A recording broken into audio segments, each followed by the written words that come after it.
Good day, friends. Welcome to my YouTube channel of astrologer Anil Aggarwala. For each and every event in the globe, I'm making predictions. Not even a single event which has not been predicted by me. Now you talk about why IndiGo collapsed. A rare Saturn stationary trigger. My astrological research proved on dot.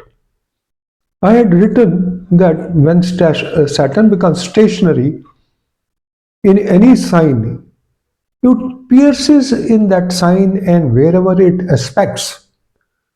Now, what is happening in the case of IndiGo? The foundation chart of IndiGo is of 4th August 2006, and the first flight took off from New Delhi to Imphal via Guwahati. And this took off at 5:30 in the morning. So I'm taking the chart of 4th August 2006 of 5:30 hours, and I find that Rahu and Ketu are the most influenced planets by Saturn, for the simple reason that Ketu is placed, it is a Cancer Lagna which is rising, and what you call Ketu is placed in the third house of short travels at 2.2523 degrees, and Rahu is placed in the ninth house at 2.23 degrees in Pisces. And Saturn was stationary between 28th November to 2nd December at 00.56 degrees. And when it is in the same Namamcha, then it is very critical, especially the transit. And I will explain now the chart. As I told you, Moon is placed in the fifth house debilitated, and Sun and Saturn are placed in the Lagna, in the sign Cancer, and Saturn is totally combusted. No, Saturn as the seventh lord and the eighth lord is totally combusted in the Lagna. It is not good, and especially when Moon is in the nakshatra of Saturn. So the dasha of 19 years of Saturn, nearly 17 or 19 years of Saturn started when the IndiGo started. It is not a good indication. That clearly shows that after 19 years there is definitely going to be some trouble because of the dasha chidra, and because Saturn has completed its 19-year cycle. So, and if you see the Navamsha, it is absolutely parallel to the Rashi chart. The sign Scorpio is rising, and the sign which is in the Rashi chart has a debilitated planet. It is not good. And then in the third house, Saturn and Ketu are in Capricorn. And Rahu is again in the ninth house, which clearly shows that Saturn will be very instrumental when it goes in Pisces and will be over Rahu. So in transit also Saturn will be in Navamsha also in transit, it will be over Rahu and it will aspect Ketu. Now the dasha at the time, if you see the up to Prana dasha from 2nd December 2025, the dasha is Mercury, Venus, Rahu, Moon, Saturn. Mercury and Venus are placed in the 12th house. Mercury is the 12th lord of losses, and Venus is the 4th lord, and the 11th lord placed in the 12th house of losses. 4th house is what? Is happiness and achievements. And then Rahu is placed in the 9th house. And then Moon is debilitated. The Lagna Lord is debilitated. And then the Pran Dasha is again of Saturn till 4th December 2025, and then the Mercury Dasha, then Ketu Dasha, then Venus Pran Dasha, then Sun Pran Dasha, then Moon Mars Pran Dasha, and so on. Every in a window of 1 day, 1 to 2 days. So till Saturn crosses in transit the 3 degrees mark. First of all, so why I'm talking about 3 degrees mark is at 320 degrees, it will change in Navamsha. When it changes Navamsha, the intensity of the planet influencing the transit will reduce because then it will leave that sign in the Navamsha. But as a matter of fact, till it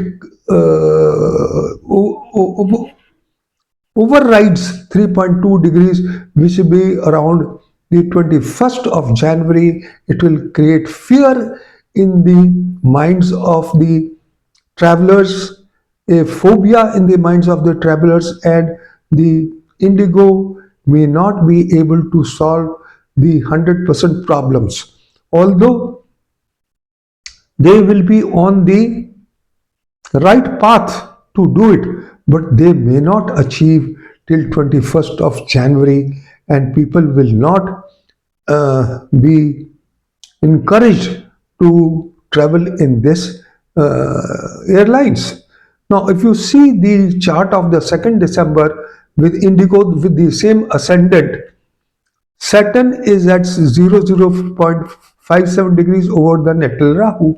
It is aspecting Rahu and Ketu, and Saturn is the what you call the seventh and the eighth lord, and from Moon it is the third and the fourth lord, and what do you call Mercury is will be transiting in the fourth house. The 12th lord will be transiting in the fourth house. Venus will be with Mars, Sun combusted uh, in the sign Scorpio over the natal moon, and moon will be in the sign Aries in 6-8 axis from the natal moon, which clearly, crystal clear shows that there will be a trouble, big trouble to Indigo's airlines. If you look at the Rashi Sanghata Chakra, which have already discussed that whenever there is Veda between Mars and Saturn, it brings untoward happenings in the world. It may be for any purpose, it may be for war, it may be for anything, and especially when it also activates the natal planet in the foundation chart of the country or the individual. Now, this Veda is taking place between Mars and Saturn in the 1 8 12 triangle. You can see it for yourself, and the planets which are being influenced are in Veda between Mars and Saturn are Mercury, Sun, and Moon. Mercury, Sun, and Moon. Sun and Moon are the what do you call the luminaries, the life-giving planets, and Mars and Saturn, as I've told you, Saturn is the seventh and the eighth lord, and Mars is the 10th lord and the fifth lord. It is being afflicted. So the 10th house is operations. So the lord of the operations is also influenced by Saturn in the Rashi Sanghata Chakra. So my research for this has proved spot on. If you look at my previous article for Sonia Gandhi and Rahul Gandhi, there also the Saturn has activated the natal planets, and that is why what do you call the both of them in Congress are in trouble, especially for the uh, for what do you call that case? Uh, I forget the name, the money laundering case. So it is also proved there, and in many individual charts which I've seen, they are also suffering the same, and people are suffering right from 3rd December, some say from 2nd December, some say from 2nd December, some say for 4th December. It could continue till 21st of January, till it clears the 3 degree 20 degree 3.2 degrees mark. So this is all, friends, I just wanted to share. No astrologer has given such details analysis and research which I have done. I'm not speaking good of myself, but I'm trying to tell you that I do not find any astrologers doing any research. And because the simple reason is that their bread and butter is astrology. And until unless you have passion and you are doing astrology for passion, you may not be able to do any research. So this article, as a matter of fact, is also would also help the upcoming students of astrology how to analyze the events. So this is all, friends, I just wanted to share, and thank you very much for listening to me. Have a good day. Good luck. Bye bye.